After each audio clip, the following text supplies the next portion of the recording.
अस्सलाम वालेकुम, बिस्मिल्लाहिर्रहमानिर्रहीम। पहले तो सबसे पहले मैं पूरी पाकिस्तान की कौम को मुबारकबाद देना चाहती हूँ।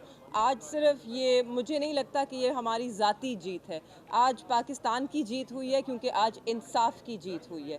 जिस बात की हमें उम्मीद थी, जिस बात का हमें अंदाज़ा था कि जब सुप्रीम कोर्ट में ये केस जाएगा तो वहाँ पर ये सबके सामने आ जाएगा कि इस केस की कोई टांगे नहीं है।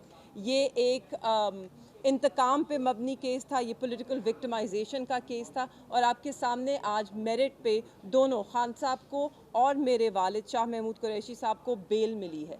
यही बेल अच्छा होता कि उन्हें सेशंस कोर्ट से मिल जाती, अच्छा होता कि यही बेल उन्हें हाई कोर्ट में मिल जाती, मगर बहुत ही अच्छा हुआ कि आज सुप्रीम कोर्ट ने उन्हें ये बेल ग्रांट की है।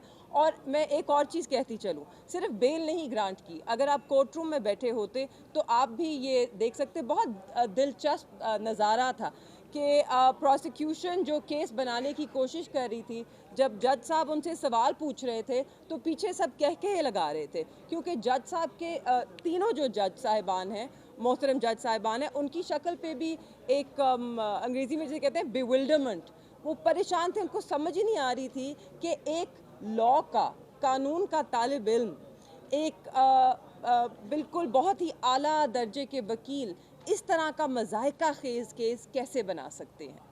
तो आज हमें बहुत खुशी हुई है कि मेरे वालिद को बेल मिली है, खान साहब को भी इस केस में बेल मिली है, जैसे कि वो हकदार थे इसके। अफसोस सिर्फ इसका है कि 4 माह से ज़्यादा उन्होंने जेल में गुजारे। वो बिल्कुल बेकसूर थे, और एक बेकसूर आदमी ने 4 महीने से ज़्यादा बहुत ही मुश्किल वक्तों में कैद तन्हाई में ये 4 महीने गुजारे हैं, जिसमें सिर्फ हम जानते हैं कि किन मुश्किलात के बावजूद हमें वहाँ पे एक्सेस मिला, कितनी मुश्किल से हम वहाँ अडियाला जेल के बाहर, मैं, मेरी वालदा, मेरी बहन, रोज़ हफ्ता ब हफ्ता हम वहाँ खड़े रहते थे कि हमें अंदर जाने की इजाज़त दी जाए। वो भी हमने इन्हीं कोर्ट से लड़कर इजाज़त ली। जब हम वहाँ अंदर पहुँचे तो हम ही जानते हैं कि कितना हमें इंतज़ार करना पड़ता था, किन मुश्किल हालात में हमने इस सब का सामना किया है और करते रहेंगे, क्योंकि हम ये सिर्फ अपने लिए नहीं कर रहे।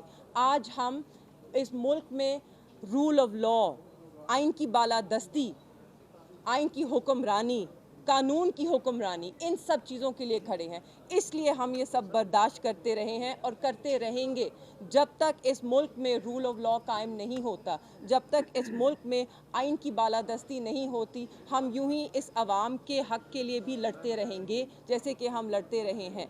आज मुझे बहुत खुशी है कि मेरे वालिद को रिहा किया जाएगा, क्योंकि उनकी और किसी केस में की गिरफ्तारी नहीं है। तो इंशाल्लाह वो सिर्फ रिहा नहीं हुए, मगर वो इलेक्शंस में भी हिस्सा लेंगे और पाकिस्तान तहरीक इंसाफ की जो कैंपेन है उसको जहां तक हो सका लीड करेंगे।